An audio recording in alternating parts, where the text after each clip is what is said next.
Taco, welcome to Kansas City, man. Nice to be here. Nice to be here. Hey, a two-part question here for you. Obviously, coming out of college, highly touted.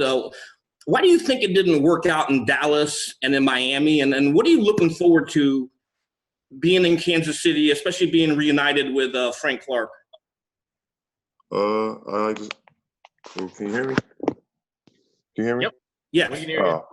I mean, guys are playing for everything, and they didn't work out, for different reasons, certain situations in each place. It didn't work out the situations, wherever it may have been, different reasons for different situations. But in both situations, I'm here now, and I'm looking forward to my future here as a Kansas City Chiefs and what I could bring here to this defense.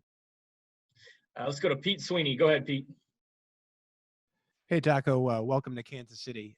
When it comes to the Chiefs, what do you think made this culture in particular attractive?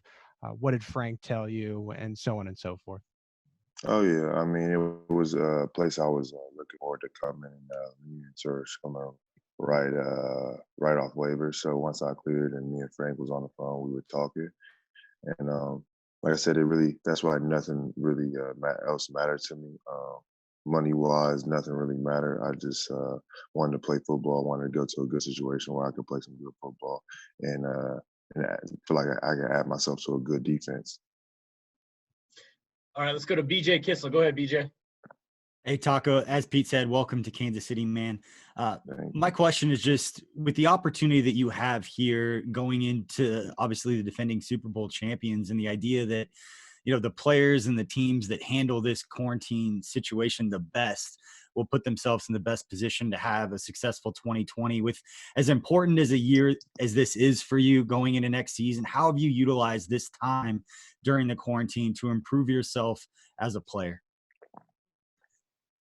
I mean, the good thing with me is I got a home gym, so I was able to add more to my home gym and get I'm still able to get a good amount of work in, and then my D-line coach is still around here in Dallas, so I'm still able to I'm still able to train and still get a lot of work in during my quarantine.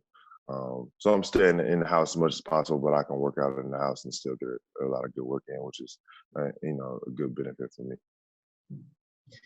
All right, let's go to Seren Petro. Go ahead, Seren. There you go. Taco, what do you know about Steve Spagnuolo's scheme? What have you been able to hear, and what do you like about it? What was attractive to it, or was it just all about the overall organization itself?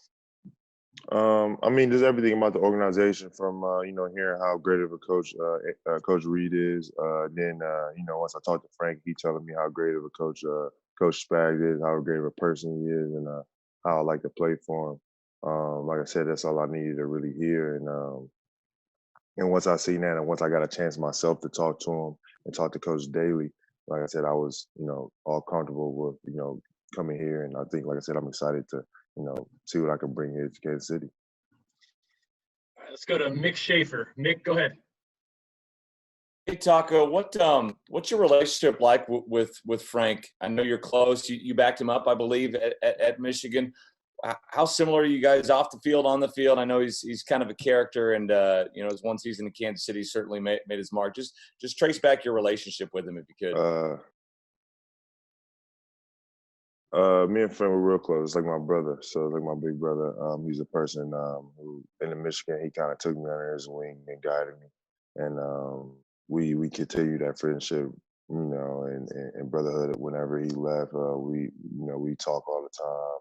If I'm in LA, I'm usually with him, and I go see him, I link with him or whatever it may be. So we try to train with each other sometime during off season or see each other wherever it may be. So all that friendship and brotherhood has always been there. And us, we always used to joke around about us playing with each other again, and we didn't think we had an opportunity. So now, we got the opportunity to play with each other again and do something special. So I definitely, was on board with that. And like I said, I'm excited. Okay, let's go to Nate Taylor. Nate, go ahead. Hey, Taco, thanks for doing this. I guess I have a two-part question for you. When you first saw the scheme or the playbook or just how the virtual training offseason was going to go, what most excites you and what did you feel like where your skill set would fit within the defense? And how comfortable are you with the things that you saw the Chiefs do last year up front with the defensive line, whether it was stunts, moving guys around? Spagnuolo's pretty clear about, getting matchups for certain players based on the opponent. Just what did you notice about the team from last year, and what did you most like about the scheme when you got a chance to look at it? I like how much they let the guys attack. They let them go and play football a lot of the time. At the end of the day, they let the pass rush the passer. They let they send in blitzes, whatever it is. Like I said, it's just a fun, exciting attacking defense. Coach Spags, he's doing a lot. He does a lot of moving a lot of pieces around and creating the mismatches that you talk about. So.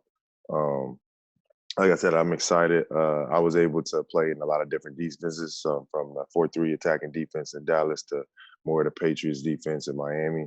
So it was like I said, I've been able to play in two different schemes and really two completely different ways. So by that, I feel like I can adjust and I'm able to play really whatever defense or whatever scheme you really ask me. I'm able to stand up, able to get in the 3-point, whatever it really is. I feel comfortable doing whatever task it is. Let's go to Harold Kuntz. Go ahead, Harold. Hey, Taco. Hope you're doing well. Hope the family's safe. My question to you is, now that you've been on two teams and released a little earlier than you wanted to be on both, especially being drafted from the first one in Dallas, do you see this as kind of a final opportunity to resurrect your career and going forward to reach that potential that you had as a first-round draft pick? Yeah, I guess you could say that. Like I said, my foot, like I said, I'm giving my foot's on the gas on this one. All effort. Not saying, I gave my full effort everywhere I've been. In all situations, things came to an end. It was kind of mutual in both situations, so it really wasn't much of a surprise in either or. So. But like I said, either or, like I said, God led me here, and I feel like this is the best situation for me to succeed. Like I said, that's why I wanted to come here. That's why, when Frank brought up the idea, I was, excited. I was kind of, jumping at it. And this is, like I said, this is a place where I wanted to be, and I'm excited to be here and see what I can add to this defense. Okay, let's go to Matt Derrick. Go ahead, Matt. Hey, Taco. Welcome to KC. Frank has talked about the role that Coach Madison played in helping him develop as a player. And just curious about your time at Michigan and playing for Coach Madison. What is it that you feel like that maybe he can bring out in D linemen to help them grow and mature? And what specifically did you learn from him? Coach Matty, he's a guy who's coached many players who's very talented. He's put a lot of guys in the NFL, and he's done it, year in and year out. Like I said, he'll break you down.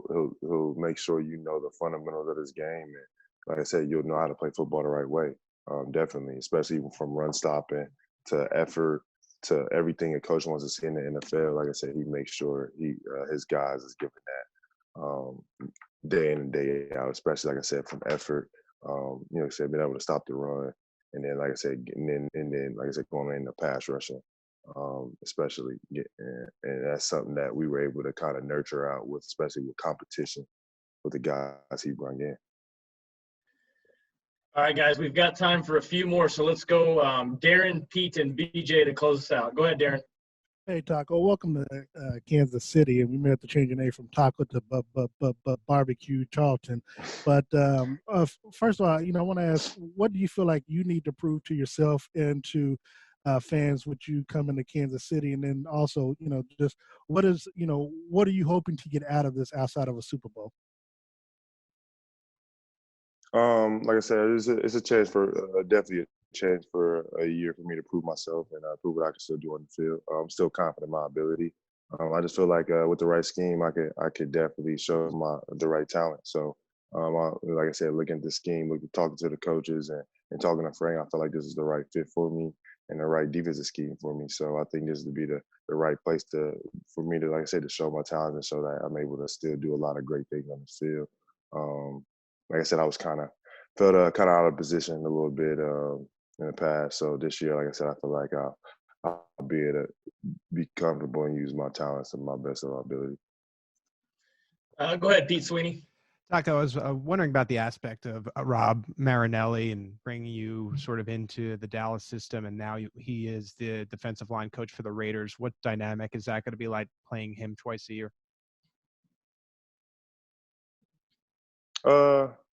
I mean, I didn't really think about that much. You know, he got like I said, Coach Marinelli. Like I said, I'm in the position I am because he did help me out a lot. I mean, one things are you know, things didn't go the way, you know, I wanted them to go, or you know, things went a lot, you know, differently. But like I said, you know, a personal relationship is different from a professional one. I say professional wise, like I said, he helped me a lot professionally and making me a better player. And like I said, that's one thing like I said, I'll always thank him for. And like I said, I'm grateful for, like I said, you know, the Dallas and what I learned a lot in Dallas and making me a better player going forward. Okay, BJ, you want to throw out the final one here? Yeah, and Taco, not to put words into your mouth, I know you talked about how you were used in different ways, and you talk about Steve Spagnuolo and the way he gets creative. And we've seen with Tano Passanio with just his length. I know you guys are different players, but his ability to slide down in passing situations, it didn't see, in not watching every single snap, but it didn't seem like you did that a ton in Miami. But it seems like when you were inside, you were able to kind of disrupt with your length and your quickness on the guards inside. Just how is that an important part of your game, and the way that Spags uses his DNs and moves guys around? How do you feel like sliding inside in passing situations kind of fits your game with your skill set? Yeah, I mean, I feel like I said, I'm diverse just because I'm real quick in space, and then like I said, I'm long. I'm 6'6", and I'm 260, 70 pounds. So being, you know, big and long, I'm able to slide inside and still feel, you know, especially in pass rush, it feel comfortable. So I think with the athletes we have on the defensive line and being able to move us around, and you really can't get a key on anybody because we're so, you know, so many moving parts. I think it just be real benefit. It'll benefit everybody just because you really it'll keep offenses guessing and kind of confused and not really set. And I think, like I said, with the athletes and the pass rushers that we all can have, and I feel like it like I said, we'll be able to really get after it. Taco, we appreciate you joining us today, man. Hopefully we get to see you soon. Thank you. Sounds good. Appreciate y'all.